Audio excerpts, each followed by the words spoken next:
சாந்தி. 24/2/2024 காலை முரளி பாப் தாதா மதுபன். இனிமையான குழந்தைகளே, நீங்கள் இப்பொழுது அன்னப்பறவை ஆவதற்கான முயற்சி செய்து கொண்டு இருக்கின்றீர்கள். நீங்கள் இந்த லக்ஷ்மி நாராயணனை போன்று அன்னப்பறவையாக, அதாவது சம்பூர்ண நிர்விகாரியாக ஆக வேண்டும். கேள்வி: இந்த ஞான மார்க்கத்தில் தீவிரமாக செல்வதற்கான எளிய விதி என்ன? பதில்: இந்த ஞானத்தில் தீவிரமாக செல்ல வேண்டுமெனில் மற்ற அனைத்து சிந்தனைகளையும் விடுத்து தந்தையின் நினைவில் ஈடுபட்டு விடுங்கள். இதன் மூலம் விகர்மம் விநாசம் ஆகும் மற்றும் முழு அசுத்தமும் நீங்கிவிடும். நினைவு யாத்திரைதான் உயர்ந்த பதவிக்கு ஆதாரம் ஆகும். இதன் மூலம்தான் நீங்கள் சோழியிலிருந்து வைரமாக ஆக முடியும்.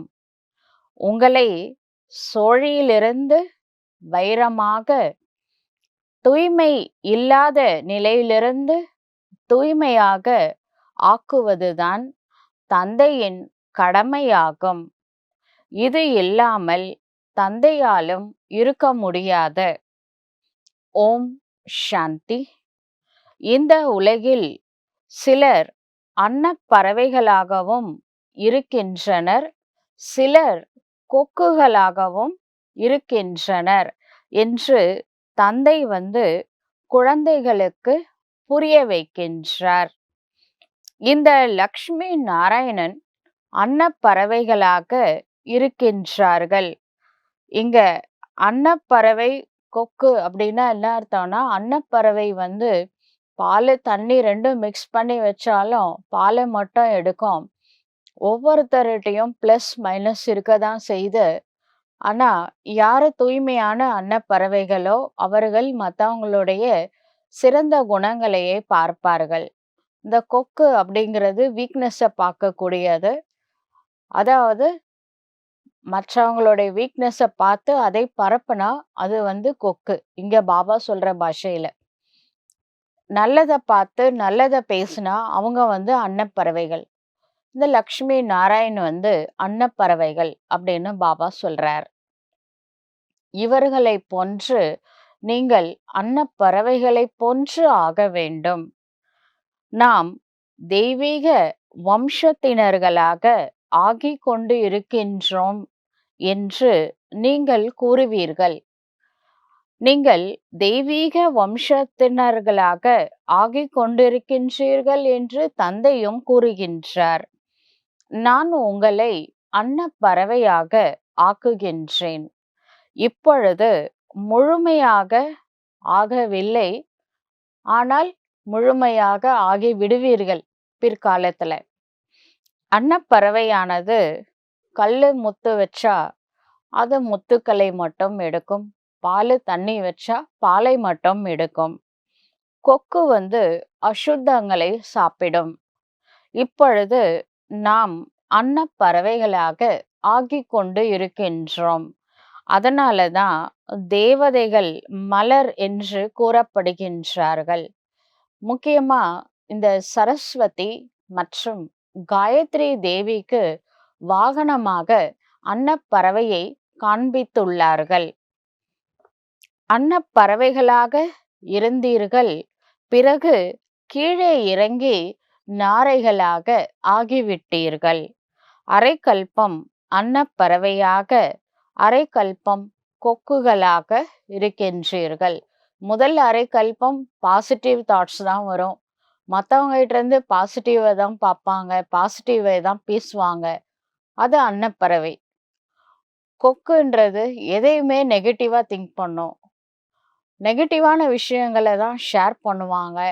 நெகட்டிவான விஷயங்கள கேட்கறது மத்தவங்களோட வீக்னஸ். அல்வா சாப்பிட்ற மாதிரி இருக்கும். அத ரொம்ப பெருமையா வேற பேசுவாங்க. இதெல்லாம் வந்து துவாபரயுகம் கலியுகத்துல. அன்னப்பறவையா இருந்த நாம தான் கடைசியில கொக்கா மாறி இருக்கோம். இப்ப கடவுள் வந்திருக்கிறாரு, மீண்டும் அன்னப்பறவையாக நம்மை மாற்றுவதற்காக. அன்னப்பறவை ஆகுவதிலும் கூட மாயை அதிக தடைகளை போடுகின்றது. ஏதாவது சரிவு ஏற்பட்டு விடுகின்றது. முக்கியமாக சரிவுக்கு காரணம் தேக அபிமானம் ஆகும். நம்ம மலை மேல போயிட்டு இருக்கிறோம் புருஷார்த்தத்துல. சிகரம் தொடுவதற்காக, லக்ஷ்மி நாராயண் ஆவதற்காக. ஆனாலும் நடுவுல வந்து ஸ்லிப் ஆகுறதுக்கு ஒரு வாய்ப்பு இருக்கு. அப்படி நம்மை ஸ்லிப் ஆக்கக்கூடியது என்ன அப்படின்னா, தேக அபிமானம் தான். இந்த சங்கம யுகத்தில்தான் குழந்தைகளாகிய நீங்கள் மாற வேண்டும். எப்பொழுது நீங்கள் அன்னப்பறவையாக ஆகிவிடுவீர்களோ, அப்பொழுது எங்கும் அன்னப்பறவையாகவே தென்படும். யார பார்த்தாலும் அன்னப்பறவையா உங்க கண்ணுக்கு தெரியும். அன்னப்பறவை என்றால் புது உலகத்தின் தேவி தேவதைகள் ஆவார்கள். பழைய உலகில் ஒருவர் கூட அன்னப்பறவையாக இருக்க முடியாது. சந்நியாசியாக இருக்கலாம், ஆனால் அவரும் எல்லைக்குட்பட்ட சந்நியாசி ஆவார். நீங்கள் எல்லையற்ற சந்நியாசிகள். பாபா எல்லையற்ற சந்நியாசத்தை கற்று தருகின்றார். இந்த தேவதைகளைப் போன்று சர்வ குணங்களும் நிறைந்தவர்களாக வேறு எந்த தர்மத்தை சார்ந்தவர்களும் ஆவது கிடையாது. இப்பொழுது ஆதி சனாத்தன தேவி தேவதா தர்மத்தை ஸ்தாபனை செய்வதற்காக சிவ தந்தை பூமியில் அவதாரம் செய்துள்ளார். நீங்கள் புது உலகத்தில் முதலில் சுகத்திற்கு வருகின்றீர்கள். வேறு யாரும் வருவது கிடையாது. இப்பொழுது இந்த தேவதா தர்மம் மறைந்து விட்டது.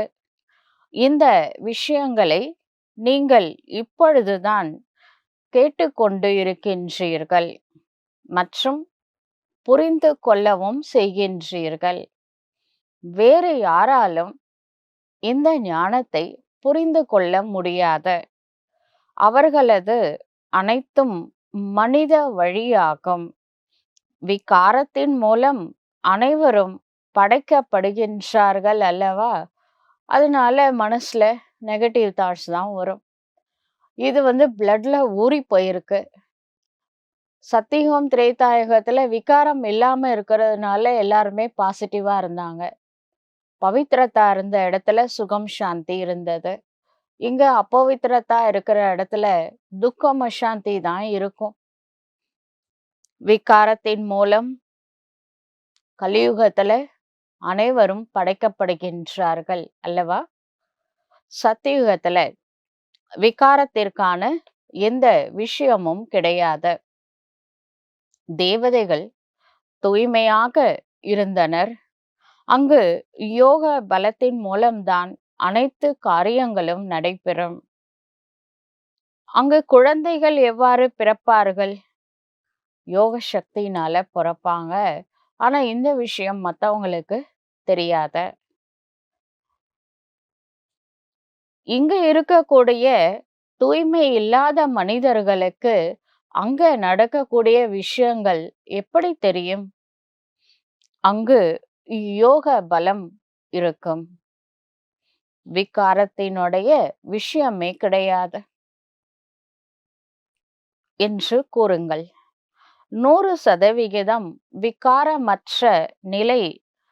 நாம் சுபமான வார்த்தைகளைத்தான் பேசுகின்றோம். நீங்கள் சுபமற்ற வார்த்தைகளை ஏன் கூறுகின்றீர்கள்? இதன் பெயரே வைஷ்யாலயமாகும். விஷம் நிறைந்த உலகமாகும். அதன் பெயர் சிவாலயம். சத்தியுகத்தை சிவன் ஸ்தாபனை செய்ததுனால அதற்கு பெயர் சிவாலயம். மற்றபடி சிவன் சத்தியுகத்துல வர்றது கிடையாது. சொர்க்கத்தை ஓப்பன் பண்ணி கொடுத்துட்டு பரந்தாமத்துல போயிட்டு சிவனேன்னு உட்கார்ந்துருவாரு.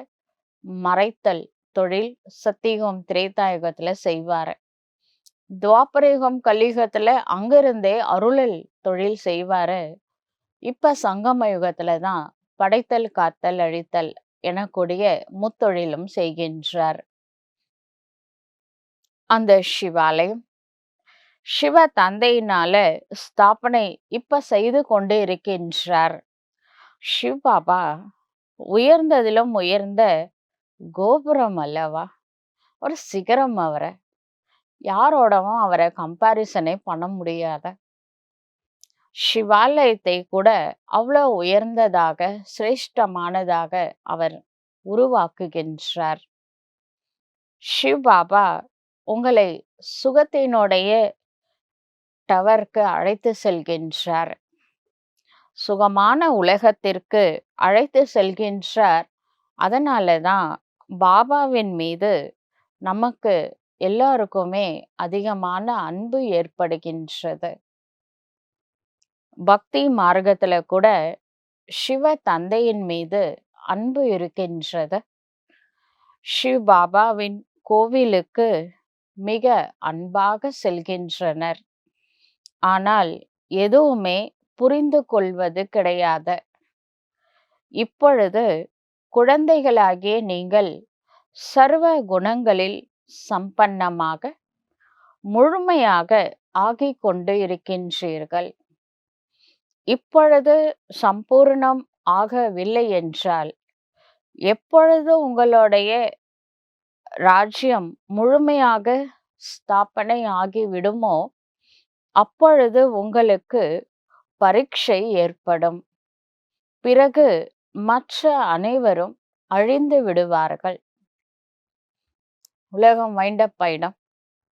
பிறகு வரிசை கிரமமாக சிறிது சிறிதாக வந்து கொண்டே இருப்பார்கள். உங்களது ராஜ்யம் முதலிலேயே ஆரம்பமாகிவிடும். மற்ற தர்மங்களில் முதலில் ராஜ்யம் ஆரம்பமாவது கிடையாது. ராஜ்யமே உங்களுடையதாக ஆகிவிடும். இந்த விஷயங்களை குழந்தைகள்தான் அறிவீர்கள். சேவைக்காக குழந்தைகள் காசிக்கு செல்கின்றனர். புரிய வைப்பதில் அவர்களுக்கு போதை இருக்கின்றது. ஆனால் அங்கு உள்ளவர்கள் அந்த அளவிற்கு புரிந்து கொள்ள முடியாது. ஏன்னா ஒரு பக்தி பரவசமா வராங்க. இந்த ஞானத்தை புரிஞ்சுக்கிறது கொஞ்சம் கஷ்டம்தான். கோடியில சிலர்தான் என்று பாடப்பட்டுள்ளது. அன்னப்பறவைகளாக மிக சிலரே ஆகின்றனர். ஆகவில்லை எனில் பிறகு அதிக தண்டனைகளை அடைகின்றனர். சிலர் 95% தண்டனைகளை அடைகின்றார்கள். 5% மட்டுமே மாறுகின்றார்கள். முதல் நம்பர் மற்றும் கடைசி நம்பர் ஏற்படுகின்றது அல்லவா? இப்பொழுது யாருமே தன்னை அன்னப்பறவை என்று கூறிக்கொள்ள முடியாத முயற்சி செய்து கொண்டே இருக்கின்றீர்கள். எப்பொழுது ஞானம் முடிவடைந்து விடுமோ அப்பொழுது யுத்தமும் ஏற்படும். முழு ஞானமும் அடைய வேண்டும் என்றால் அடையணுமா வேணாமா? முழு ஞானமும் அடைய வேண்டும். அந்த யுத்தம்தான் கடைசியானதாக இருக்கும். இன்னும் நம்மளுக்கு முழு ஞானம் கொடுக்கல, சிலதெல்லாம் இன்னும் சொல்லுவார. அதன் பிறகு வரக்கூடிய யுத்தம் தான் கடைசியான யுத்தம் ஆகும். இப்பொழுது யாரும் 100% பர்ஃபெக்ஷன் ஆகவில்லை. இப்பொழுது வீடு வீடாக செய்தியை கொண்டு செல்ல வேண்டும். இது மிகப்பெரிய ஆன்மீக புரட்சி ஏற்பட்டுவிடும். உருவாக்கி இருக்கும் பெரிய பெரிய மாளிகைகள் எல்லாம் ஆட ஆரம்பித்துவிடும். பக்தியின் சிம்மாசனமும் அசைய ஆரம்பித்துவிடும். இப்பொழுது பக்தர்களின் ராஜ்யம் இருக்கின்றது அல்லவா? அதன் மீது நீங்கள் வெற்றி அடைவீர்கள். இப்பொழுது பிரஜைகளின் மீது பிரஜைகள் ராஜ்யம் செய்து கொண்டு இருக்கின்றார்கள். பிறகு மீண்டும் மாற்றம் ஏற்படும். இந்த லக்ஷ்மி நாராயணனின் ராஜ்யம் மீண்டும் வரும். நீங்கள் சாட்சாத்காரம் செய்து கொண்டே இருப்பீர்கள். ஆரம்பத்தில் உங்களுக்கு அதிக சாட்சாத்காரம் செய்வித்து கொண்டிருந்தார். ஸ்டார்டிங்ல இந்த யஜ்யம் எப்ப ஆரம்பிச்சதோ அப்ப பலவிதமான காட்சிகள் கிடைத்தது. ராஜ்யம் எவ்வாறு நடைபெறும் அப்படின்றது கூட ஸ்டார்டிங்ல பாபா இந்த தாதிகளுக்கெல்லாம் நிறைய காட்சிகள் மூலமா தெளிவுபடுத்தி இருந்தாரு. ஆனால் சாட்சாத்காரம் செய்தவர்கள் இன்று கிடையாது. நாடகத்தில் யாருக்கு என்ன பாகம் கிடைத்திருக்கின்றதோ அது நடைபெற்று கொண்டே இருக்கும். இதுல நாம் யாருக்கும் மகிமை செய்ய வேண்டியது இல்லை. நீங்கள் எனக்கு ஏன் மகிமை செய்கின்றீர்கள் என்று தந்தையும் கேட்கின்றார். தூய்மை இல்லாதவர்களை தூய்மை ஆக்குவது எனது கடமையாகும். என்னுடைய கடமை தான் செய்யறேன். அதனால நீங்க என்ன புகழணும்னு அவசியம் இல்லை அப்படின்னு சிவாவா சொல்றாரு. கற்பிப்பது ஆசிரியரின் கடமையாகும். தனது கடமை செய்பவர்களை ஏன் மகிமை செய்ய வேண்டும்? நானும் நாடகத்திற்கு வசமாகி இருக்கின்றேன் என்று சிவ தந்தை கூறுகின்றார். இதுல சக்தி யாருக்கு அதிகமா இருக்கு? நான் என்னுடைய கடமை மட்டும்தான் செய்யறேன். அதனால இதுல சக்தி யாருக்குன்னா டிராமாவுக்கு தான் இருக்கு அப்படின்னு பாபா ஒரு பணிவா நிரகங்காரியா சொல்றாரு. இது என்னுடைய கடமையாகும். பேரண்ட்ஸோட கடமை குழந்தைங்களை படிக்க வைக்கிறது, வளர்க்கறது, அவங்களுக்கு வீடுலாம் கட்டி கொடுக்கறது, இதெல்லாம் கடமை தானே. அதே மாதிரிதான் சிவபாபா ஆத்மாக்களின் தந்தையாக இருக்கிறாரு. நம்மளுக்கு பாடம் எடுக்கிறாரு, பாலனையும் செய்யறாரு, நம்மளுக்காக புது உலகத்தையே படைக்கிறாரு. இதெல்லாம் அவருடைய கடமை அப்படின்னு அவரே சொல்லிக்கிறாரு. கல்ப கல்பமாக சங்கம யுகத்தில் தூய்மை இல்லாதவர்களை தூய்மையாக ஆக்கும் வழியை கூறுகின்றேன். தூய்மை ஆக்காமல் என்னால் இருக்க முடியாத எனது பாகம் மிக சரியானது ஆகும்.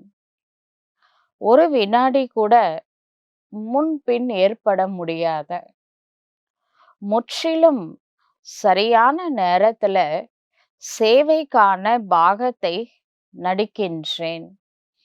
கடக்கும் ஒவ்வொரு வினாடியும் நாடகம் என பாபா மூலமா புரிய வைக்கிறார். ஒவ்வொரு செகண்டும் நாடகமாகும். இந்த நாடகம் என் மூலமா செய்ய வைக்கிறது.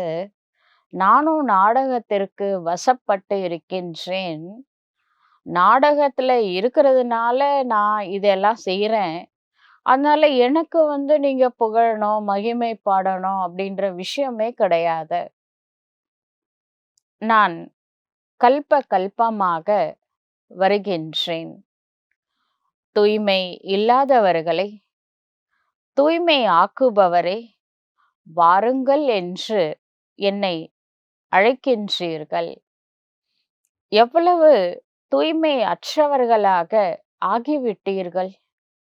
ஒவ்வொரு அவகுணத்தையும் விட வைப்பதில் எவ்வளவு உழைப்பு ஏற்படுகின்றது. அதிக காலம் தூய்மையாக இருந்தும் கூட நாளடைவில் மாயையின் தாக்குதல் ஏற்படுவதன் மூலம் முகத்தை கருப்பாக்கிக் கொள்கின்றனர். இது தமோ பிரதானமான உலகமாகும். மாயை என்ற எதிரி அதிகமாக எதிர்கொள்கின்றது. சந்நியாசிகளும் விகாரத்தின் மூலம்தான் பிறப்பு எடுக்கின்றனர். யாருமே ஜோதியோடு கலந்து விடுவது கிடையாது. ஒரு சாமியார் சரீரம் விட்டுட்டார்னா அவரு கடவுளோட ஐக்கியம் ஆயிட்டாரு, ஜோதியோட ஜோதியாக கலந்து விட்டார் அப்படிலாம் சொல்றாங்களே, ஒருத்தர் கூட இன்னும் மேலேயே வரல அப்படின்னு சிவபாபா சொல்றார். யாரும் ஜோதியோட ஜோதியா கலக்கல. எல்லாருமே ரீபர்த்தில் இருக்கின்றார்கள். திரும்பி யாரும் செல்ல முடியாது. முக்தியோட கேட்டு திறக்கவே இல்லையே, எப்படி மேல போறது? ஆத்மா அழிவற்றது ஆகும். மேலும் அதன் நடிப்பும் அழிவற்றது ஆகும். பிறகு ஜோதியோடு எவ்வாறு ஐக்கியமாக முடியும்? ஆத்மா ஜோதியோட ஜோதியா கலந்துருச்சு அப்படின்னா அதனுடைய பார்ட்டை யார் பிளே பண்ணுவாங்க? அதனால யாரும் எங்கேயும் போய் கலக்க போறது கிடையாது. கலந்துட்டா அந்த ஆத்மா அழியக்கூடியதாயிடும். ஆத்மா அழிவற்றது, அது எப்படி கலக்கும்? கொஞ்சம் யோசிச்சு பாருங்க. எத்தனை மனிதர்கள் இருக்கின்றனர், அவ்வளவு விஷயங்கள் உள்ளன. அவங்களுக்கு தோன்றதெல்லாம் சொல்லுவாங்க உண்மை மாதிரி. உண்மை என்னன்னு கடவுளுக்கு மட்டும்தான் தெரியும். அவரு வரப்போறது இல்லைன்னு முடிவே பண்ணிட்டாங்களா என்னன்னு தெரியல. அவங்கவுங்க ஐடியாவை உண்மை மாதிரி சொல்லிட்டு இருக்கிறாங்க. இவை அனைத்தும் மனிதர்கள் காட்டும் வழியாகும். ஈஸ்வரிய வழி ஒன்றுதான் தேவதைகளின் வழி. அது இங்கு இருக்க முடியாது. தேவதைகள் சத்தியுகத்துல தான் இருப்பாங்க. ஈஸ்வரனுடைய வழிப்படி நடந்த மனிதர்கள் தான் தேவதை ஆகுவாங்க. தேவதைகள் சத்தியுகத்தில் இருப்பார்கள். இது மிகவும் புரிந்து கொள்ள வேண்டிய விஷயமாகும். மனிதர்கள் எதையுமே அறியவில்லை. அதனால்தான் கருணை காட்டுங்கள் என்று ஈஸ்வரனை அழைக்கின்றார்கள். கடவுளே என் மேல கருணை காட்டுங்க அப்படின்ட்டு ஈஸ்வரனை அழைக்கின்றார்கள். தந்தை கூறுகின்றார், உங்களை பூஜைக்கு தகுதி உள்ளவர்களாக நான் ஆக்குகின்றேன். இப்பொழுது பூஜைக்கு தகுதி உடையவர்களாக யாருமே இல்லை.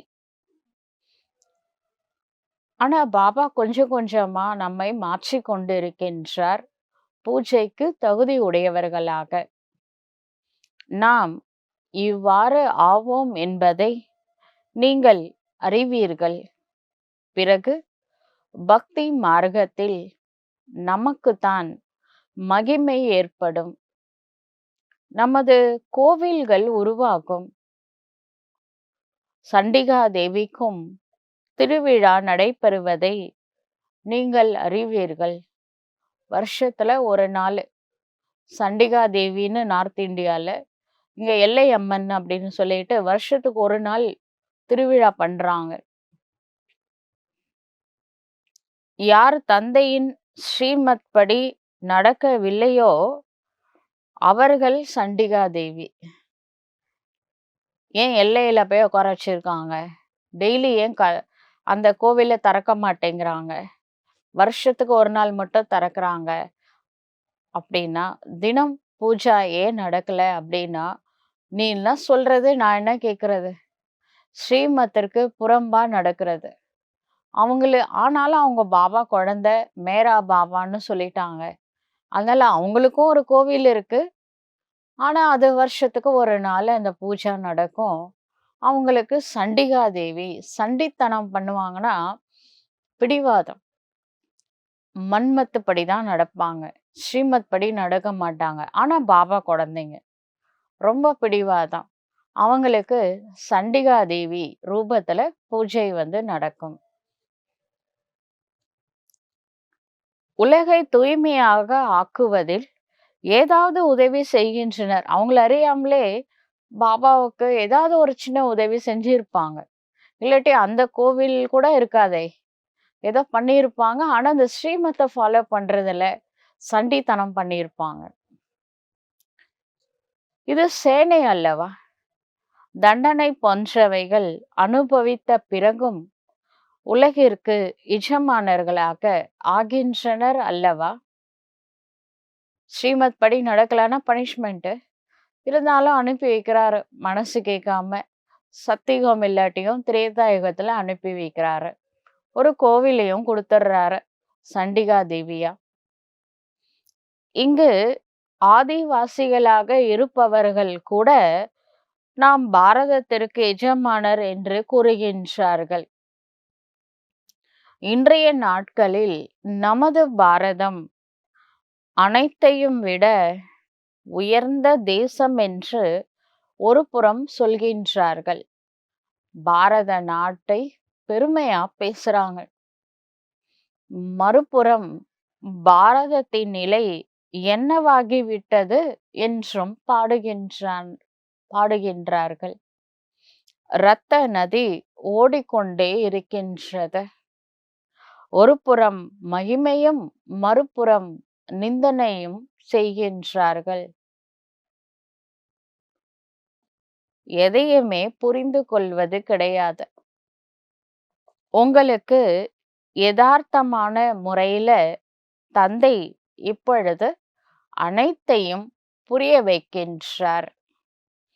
இவர்களுக்கு பகவான் கற்பிக்கின்றார் என்பது மனிதர்களுக்கு தெரியாது.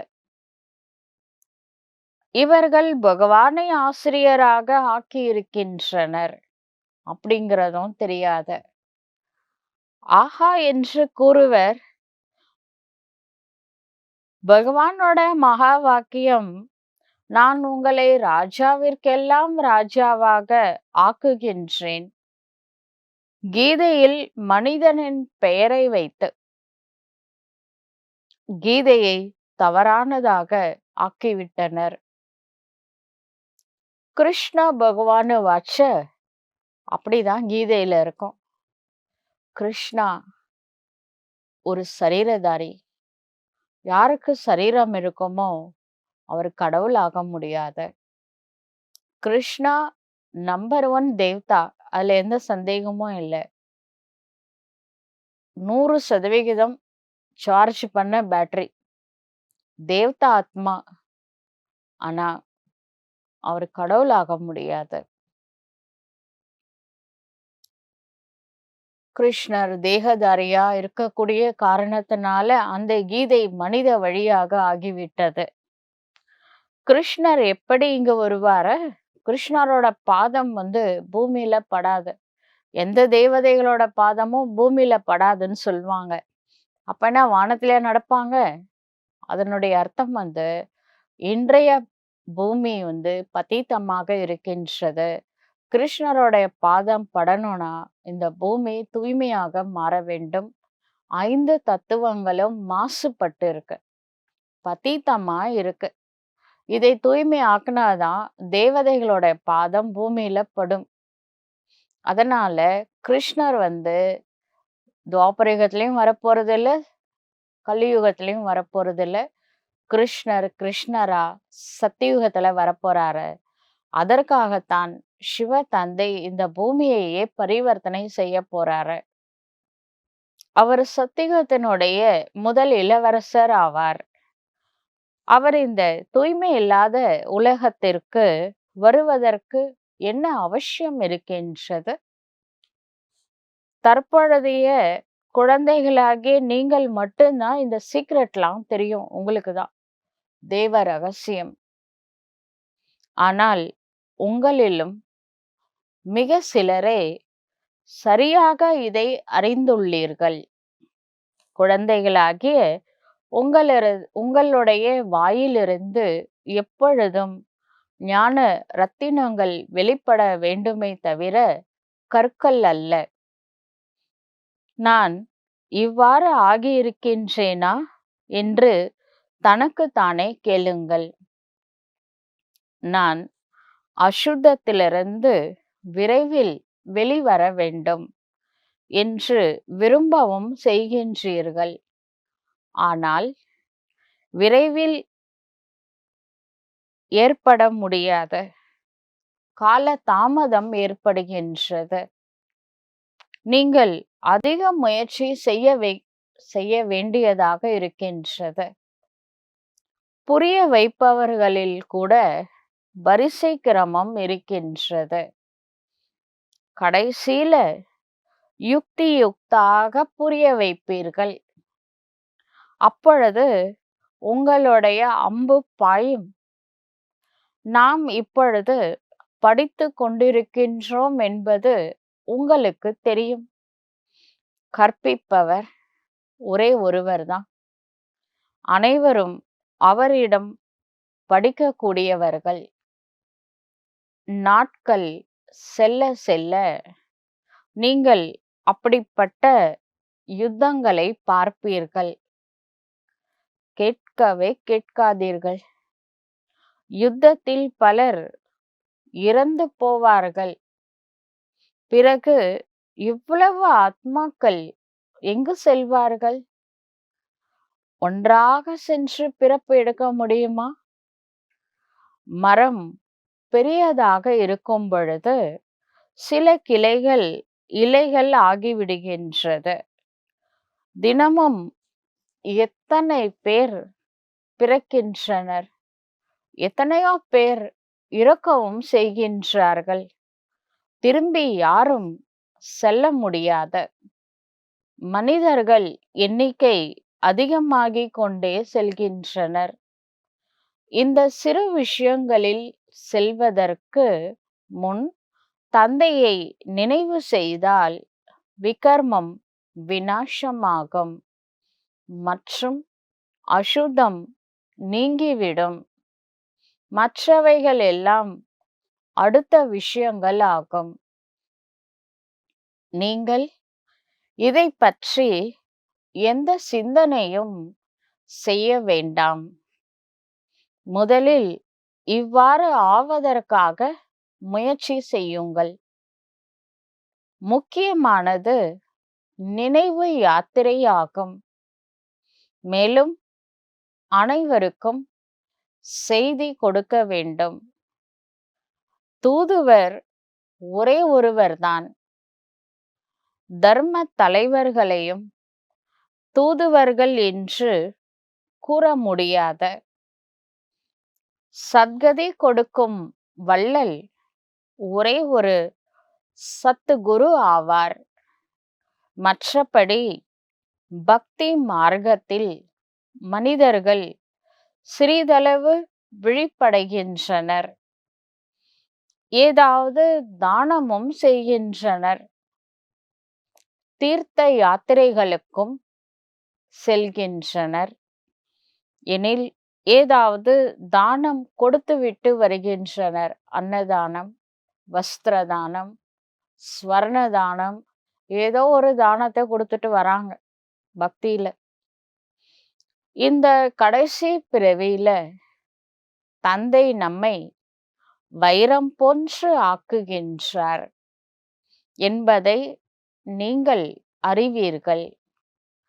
இதுதான் விலை மதிக்க முடியாத வாழ்க்கையாகும். ஆனால் அந்த அளவிற்கு நாம் முயற்சியும் செய்ய வேண்டும். நமது குற்றம் எதுவும் கிடையாது என்று நீங்கள் கூறுவீர்கள். நான் மலராக ஆவதற்காக வந்திருக்கின்றேன் எனில் ஏன் ஆவது கிடையாது? தூய்மை ஆக்குவது சிவ தந்தையின் கடமையாகும். ஆக நீங்கள் ஏன் முயற்சி செய்வது கிடையாது? முயற்சி செய்ய வைக்கக்கூடிய தந்தை உங்களுக்கு கிடைத்திருக்கின்றார். இந்த லக்ஷ்மி நாராயணனை இவ்வாறு ஆக்கியது யார்? உலகத்தினர் இதை பற்றி அறியவில்லை.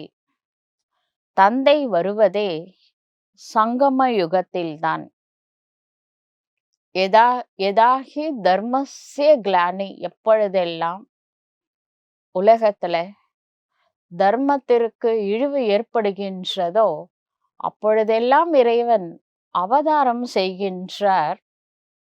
ஆத்மாவுடைய சுய தர்மம், பவித்ரதா, சுகம் மற்றும் சாந்தி. இன்னைக்கு உலகத்துல அப்பவித்ரதா, துக்கம் மற்றும் அசாந்தி இருக்கு. இப்ப வரலன்னா எப்பதான் கடவுள் வரணும்? அதனால இறைவன் இந்த பூமியில் அவதரித்து விட்டார். இறைவனோட வருகை சங்கம யுகத்தில். இப்பொழுது உங்களது விஷயங்களை சிலர் புரிந்து கொள்வது கிடையாது. என்ன சொன்னாலும் புரிஞ்சுக்க மாட்டேங்கிறாங்க. புத்தி லாக் ஆயிருக்குமோ ஒருவேளை? நாளடைவில் உங்களிடம் பலர் வருகின்ற பொழுது அவர்கள் வாடிக்கையாளர்கள் குறைந்து விடுவார்கள். தந்தை கூறுகின்றார், இந்த வேத சாஸ்திரங்களின் சாரத்தை நான் கூறுகின்றேன். பல குருக்கள் உள்ளனர். அனைவரும் பக்தி மார்க்கத்தை சார்ந்தவர்கள். சத்தியுகத்தில் அனைவரும் தூய்மையாகவே இருந்தீர்கள். பிறகு தூய்மை அற்றவர்களாக ஆனீர்கள். இப்பொழுது சிவ தந்தை மீண்டும் வந்து உங்களை எல்லைக்கு அப்பாற்பட்ட சந்நியாசம் செய்ய வைக்கின்றார். ஏனெனில் இந்த பழைய உலகம் அழியப் போகின்றது. அதனால சிவ தந்தை கூறுகின்றார், சுடுகாடு, இந்த உலகமே சுடுகாடா மாறப்போகுது. இப்பவே சுடுகாடு தான், பாதி சுடுகாடு. இதுல இருந்து புத்தியை நீக்கி தந்தையாகிய என்னை நினைவு செய்தால் விக்கர்மம் விநாசமாகும். இது கடைசி நேரமாகும். அனைவரின் கணக்கு வழக்கும் முடிவடைய போகின்றது. முழு உலக ஆத்மாக்களுக்கும் முழுமையான நடிப்பு நிறைந்திருக்கின்றது. ஆத்மா சரீரத்தை தாரணை செய்து நடிக்கின்றது. ஆளுக்கு ஒரு வேஷம் போட்டு நம்ம நடிக்கிறோம். ஆக ஆத்மாவும் அழிவற்றது, நடிப்பும் அழிவற்றது ஆகும். என்ன ரோல் நடிக்கணும் அப்படின்றது ஆத்மால ஏற்கனவே ரெக்கார்ட் ஆயிருக்கு. அதுல என்ன ரெக்கார்ட் ஆயிருக்கோ அதான் நடிக்க போறோம். இதுல எந்த மாற்றமும் ஏற்படாது. அவ்வாறே திரும்பவும் நடைபெற்று கொண்டே இருக்கும். இது மிகப்பெரிய எல்லையற்ற நாடகமாகும். வரிசை கிரமம் ஏற்படவே செய்கின்றது. சிலர் ஆன்மீக சேவை செய்கின்றார்கள். சிலர் ஸ்தூலமான சேவை செய்கின்றார்கள். நான் உங்களது டிரைவராக ஆக வேண்டும் என்று சிலர் கூறுகின்றார்கள். பிரம்மா பாபாட்ட கேட்டிருக்காங்க, பாபா நான் உங்களுக்கு டிரைவரா சேவை பண்றேன் அப்படின்னு. ஆக அங்கும் விமானத்திற்கு எஜமானர்களாக ஆகிவிடுவீர்கள். இன்றைய நாட்களில் பெரிய மனிதர்கள் இதுவே நமக்கு சொர்க்கம் என்று சொல்கின்றார்கள். எது? இப்ப வாழ்ற வாழ்க்கைய சொர்க்கம்னு பெரிய பெரிய மல்டி மில்லியனர்ஸ் இருக்காங்கல்ல, கோடீஸ்வரர்கள். அவங்க நினைக்கிறாங்க. பெரிய பெரிய மாளிகை, சொந்தமா விமானம், ஒவ்வொரு நாட்டிலயும் ஒரு ஒரு பங்களா எல்லாம் இருக்கு. அப்ப அவங்களுக்கு அது சொர்க்கம் தானே.